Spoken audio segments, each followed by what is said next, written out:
চলে আসলাম নতুন আরেকটি ভিডিও আপনাদের সাথে শেয়ার করার জন্য। সেটা হচ্ছে সাজনা ডাল।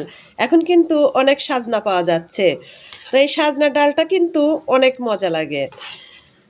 তো যারা সাজনা ডাল খেয়েছেন তারা তো বোঝেনি যে সাজনা ডাল আসলে অনেক মজা, আর যারা খান নাই তাদেরকে বলছি এইভাবে সাজনা ডালটা রান্না করে খেয়ে দেখবেন, অনেক মজা।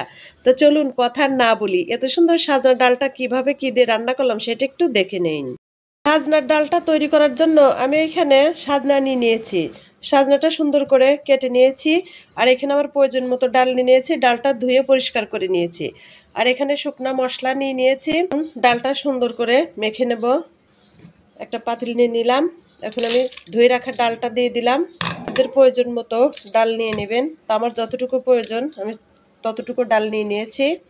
এখন দিয়ে দিচ্ছি সাজনা, তারপরে দিয়ে দিচ্ছি 2টা কাঁচামরিচ, আস্ত রসুন কয়েক কোয়া দিয়ে দিলাম, একটা বড় সাইজের পেঁয়াজ, আধা চা চামচ আদা রসুনের পেস্ট, আর এখানে নিয়ে নিয়েছি আধা চা চামচেরও কম মরিচের গুঁড়া, আধা চা চামচ ধুনার গুঁড়া, আধা চামচ হলুদ গুঁড়া, আর পরিমাণ মতো লবণ সেটা দিয়ে দিলাম।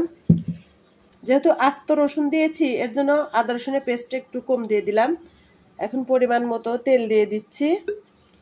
এখন সুন্দর করে একটু হাতে মেখে নেব।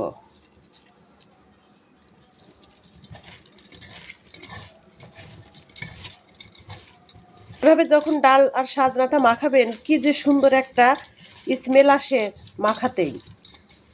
দেখেন মাখানোতেই কত সুন্দর কালার হয়ে গেল, মাশাআল্লাহ। সুন্দর করে মেখে নিয়েছি, দেখেন কত সুন্দর কালার আসছে। এখন আমি পরিমাণ মতো পানি দিয়ে দিচ্ছি। এই যে প্রয়োজন মতো পানি দিয়ে দিয়েছি, এখন চুলায় চলে যাব। এই যে চুলায় বসিয়ে দিলাম, এখন ঢাকনা দিয়ে ঢেকে ডালটা সিদ্ধ করে নেব। সিদ্ধ করে বাগার দিয়ে দেব। মাশাআল্লাহ সিদ্ধ হয়ে গিয়েছে, এই যে ডালটাও সিদ্ধ হয়েছে। আর দেখেন সাজনাগুলাও কিন্তু কি সুন্দর সবুজ আছে। এর চাইতে আর বেশি সিদ্ধ করব না, এর সাথে বেশি সিদ্ধ করতে গেলে সাজনার কালারটা কিন্তু ফ্যাকাশি হয়ে যাবে। তো আমি এখন বাগার দিয়ে নেব। বাগার দেওয়ার জন্য প্যান বসিয়ে দিয়েছি, এখন তেল দিয়ে দিচ্ছি। তেল বেশি দেব না, কারণ তেল দিয়ে একবার মাখাইছি, এই জন্য তেলটা পরিমাণ মতো দিয়ে নিলাম।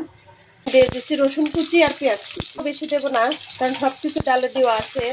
এখন এখানে দিয়ে দিচ্ছি 2 টুকরা তেজপাতা, একটু কালি জিরা, একটু জিরা, আর একটু এই যে সামান্য পরিমাণ হলুদ।